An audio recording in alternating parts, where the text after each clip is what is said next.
Bienvenidos a su programa Conociendo la Biblia.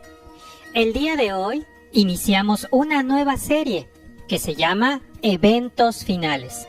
Vamos a ver algunos de los pasajes más sobresalientes e importantes de la Biblia que nos hablan acerca de los eventos finales, lo que va a pasar hacia el fin del mundo. El día de hoy debemos de introducir con un tema muy importante, acerca del destino de las personas que fallecen. La Biblia hace una clara distinción en cuanto al destino de las personas que fallecen.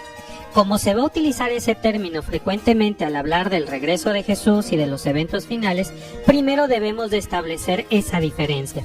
Empecemos hablando acerca de la muerte. Vamos a considerar varios pasajes de la Biblia, así que yo les invito para que si usted tiene una Biblia, la tenga ahí a la mano y pueda consultar los pasajes que estamos leyendo. Si no, puede anotar en una hoja de papel y con lápiz puede usted anotar los textos que vamos a mencionar y después buscarlos en su Biblia. Es muy importante que usted verifique las citas que damos, que las vuelva a leer, que vuelva a leer e interpretar lo que estamos diciendo, porque es importante que usted verifique que lo que se está diciendo en el programa está en la Biblia. A veces decimos la Biblia dice y realmente ni lo dice. Vamos a comenzar hablando del tema de la muerte. Dice el pasaje de Romanos 5:12, la carta del apóstol Pablo a los Romanos, capítulo 5, versículo 12.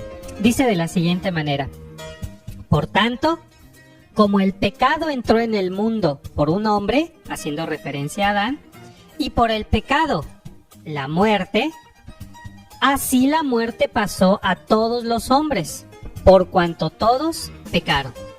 Este pasaje de Romanos 5:12 está estableciendo un principio fundamental.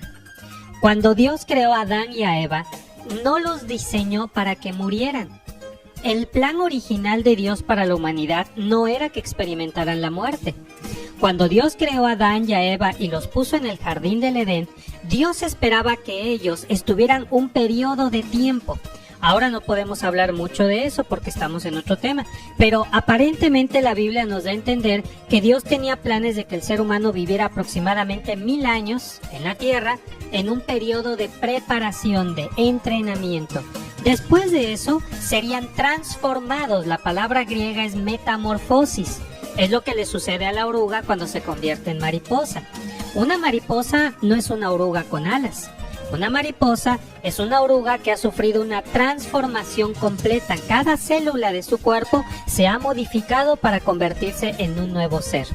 Dios esperaba transformar a las personas y que después pasaran toda la eternidad con Dios.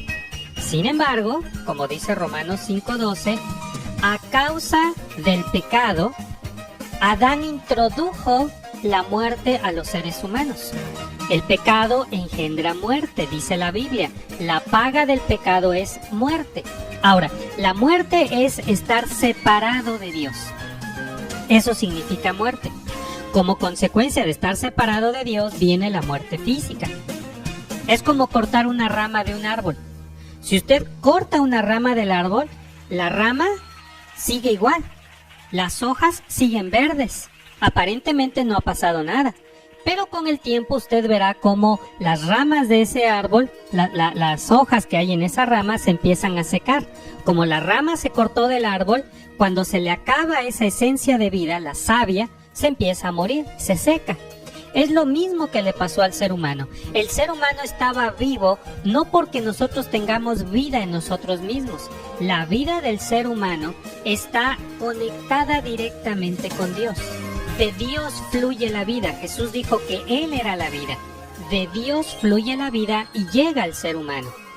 Cuando Adán pecó, rompió ese vínculo con Dios. Seguía vivo físicamente, pero Dios le dijo, el día que comas de ese árbol morirás, o sea, te separarás de mí. Adán se separa de Dios y entonces como consecuencia, al cabo de algunos años, Adán murió. Pero transmitió esa herencia a todos los seres humanos. Ahora, no es que nos haya transmitido el pecado. Lo que nos transmitió es la naturaleza que se inclina hacia la muerte. Todos los seres humanos hemos pecado, todos los seres humanos le hemos fallado a Dios. Por fallarle a Dios, estamos condenados a morir.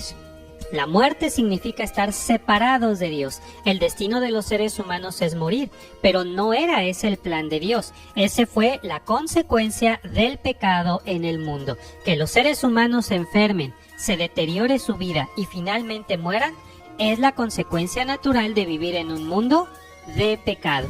Bien, eso es acerca de la muerte, es consecuencia del pecado. Ahora, ¿a dónde van los muertos? La Biblia especifica que la gente cuando muere físicamente, se va a un lugar. Ese lugar es descrito con 2 palabras. En el Antiguo Testamento se llama Seol, S-E-O-L, Seol. En el Nuevo Testamento la Biblia le llama Hades, con H, A-H-A-D-E-S, Hades. El Hades del Nuevo Testamento es el mismo que el Seol del Antiguo Testamento. Es el lugar a donde va la gente cuando muere. Veamos, por ejemplo, una cita de Job 17:16. El libro de Job es un libro que está antes del libro de los Salmos. Job, capítulo 17. En Job capítulo 17, nosotros tenemos una cita, hay muchas citas acerca del Seol, solamente vamos a...